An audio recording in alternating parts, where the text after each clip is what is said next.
Assalamualaikum warahmatullahi wabarakatuh. Selamat pagi ya saudara-saudara sekalian. Kita lanjutkan pembelajarannya. Kita masuk ke dalam sebaran kekayaan sumber daya alam yang ada di Indonesia pada bab 1, posisi strategis Indonesia dan potensi sumber daya alam. Kita akan membahas uji pemahaman pada halaman 79. Langsung saja, yang pertama, perhatikan gambar berikut. Jenis sumber daya alam yang terdapat di wilayah yang bertanda X, ini Sulawesi ya, ini yang sering rusuh itu loh.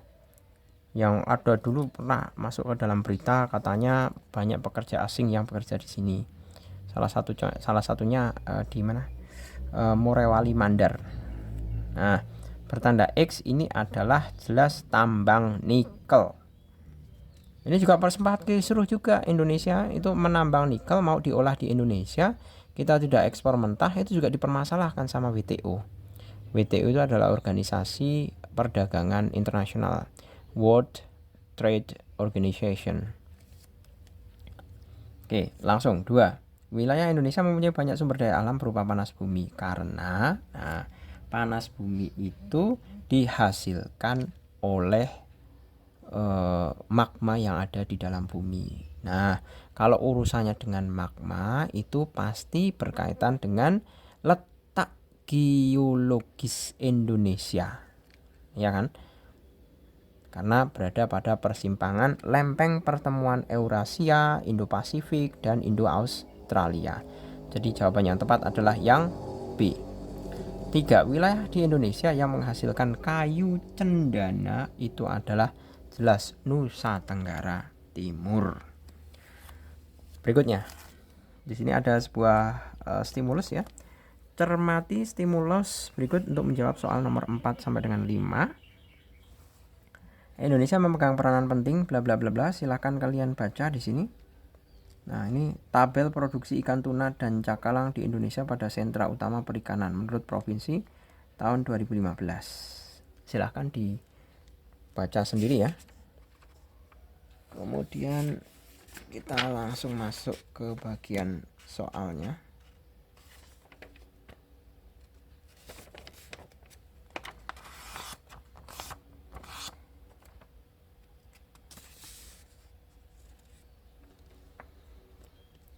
Ini ya soalnya.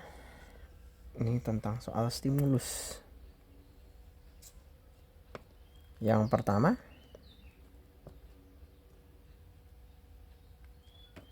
berilah tanda centang pada pernyataan yang sesuai dengan stimulus tersebut.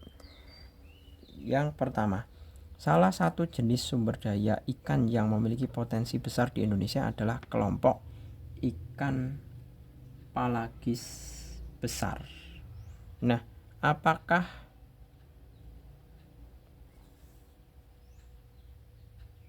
tuna dan cakalang kelompok ikan palagis besar?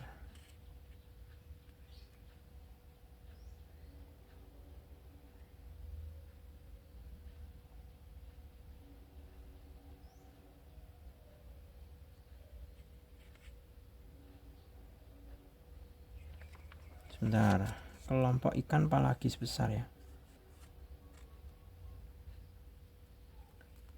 Oke, ini saya save dulu ya ini ya.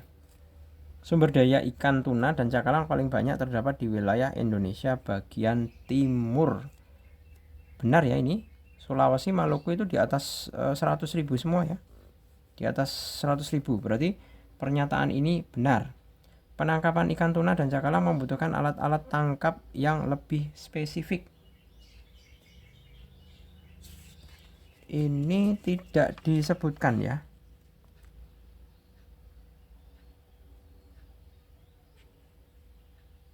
Tidak disebutkan.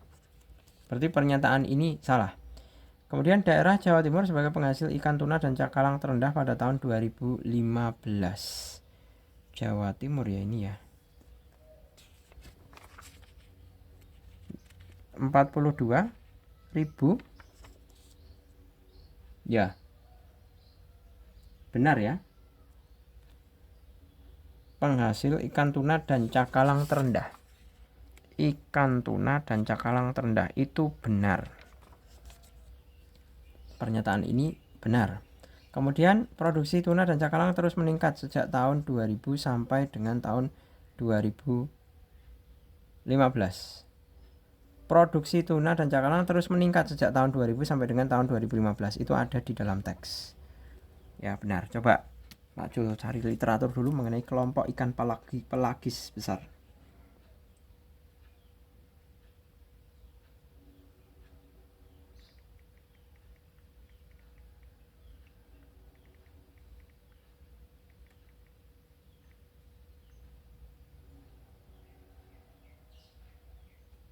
Oh, benar ya.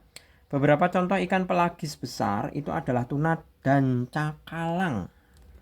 Jadi tuna dan cakalang itu adalah jenis ikan kelompok pelagis besar. Nah, ini ternyata di dalam coba kalian temukan ya, ada enggak penyebutan ikan pelagis besar itu meliputi tuna dan cakalang di dalam stimulus itu. Ini kalau misalkan tidak ada di dalam stimulus itu kan berarti kita harus menambah sendiri wawasan kita, yaitu dengan cara membaca berbagai macam sumber literatur. 5. Berdasarkan stimulus, apakah ikan tuna dan cakalang dapat menjadi komoditas ekspor penting di Indonesia? Nah, kita lihat di stimulus. Indonesia memegang peranan penting dalam perikanan tuna, tongkol, dan cakalang di dunia. Indonesia telah memasok lebih dari 16% produksi tuna, tongkol, dan cakalang dunia. Nah, memasok 16%, cakalang ini ada kata kunci dunia juga. Ya. Berarti kita bisa membuat kesimpulan bahwa